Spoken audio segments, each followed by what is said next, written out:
Study shows that in Texas last year, there was over 480,000 deaths due to secondhand smoking and smoking in general. I've had to go through a personal experience of losing a family member due to smoking.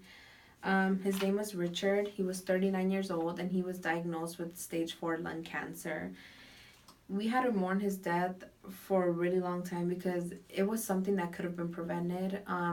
He could have gotten help. He was smoking for sure every hour a cigarette, and it got to the point that if he didn't have a cigarette, he would have to go either ask for somebody if they had a cigarette or ask strangers for money if they can give him money to go buy a pack of cigarettes, and he would smoke a box in an hour. And it got so bad that a trip to the emergency room was a regular for us. That receiving a call that he was in the hospital, it was a regular thing for us to receive.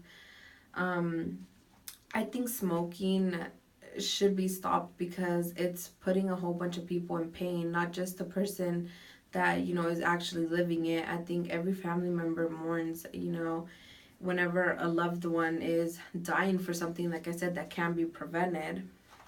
And it's not just, it's the biggest part of smoking is the health conditions, but I think another big part of it is like the financial. I made a little statistic that if we round up how much a pack of cigarettes is, I came up with $8. $8 a day is $2,920 a year. Um, which can be, you can save that. And it's not even just the financial as well, you're polluting the air. Every time somebody smokes, it pollutes our environment, it pollutes the air that we all breathe. And another thing is that if you have kids around and you're smoking outside in a park, or you're just smoking in general, a lot of people have died for secondhand smoking, and they're not the ones to blame for the person who is actually doing what's wrong.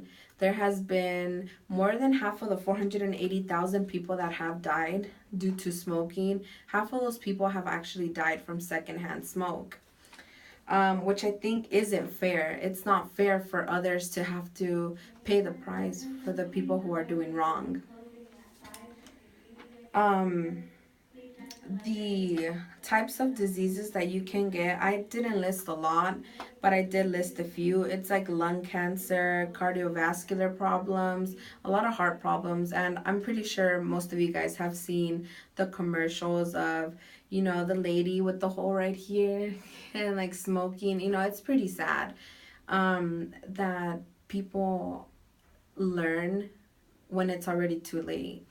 And I'm not saying, I don't even want to put myself in that position, but I'm pretty sure it's hard to stop. I'm not saying that it will be easy. It's going to be easy, but taking a positive step toward, like, to stopping something that can potentially kill you is just like a positive already. So I'm just saying, like, going to a rehabilitation center, or even just cutting back little by little. I'm sure there's e-cigs, there's vaping that they have no tobacco. They do have nicotine, but you can choose the amount that you have. And I just think that cutting back is already positive, very positive.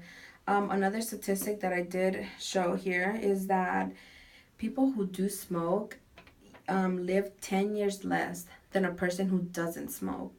So I think just um, figuring out how to stop or how to get help is what we all should be, going towards. I don't think any of us want to put our families through, such a hard place in their lives of losing somebody that they love. So I think if we all come, together and try to stop smoking, or try to at least cut back, I think that's gonna, help the environment, help ourselves, and help us financially as well. Thank you.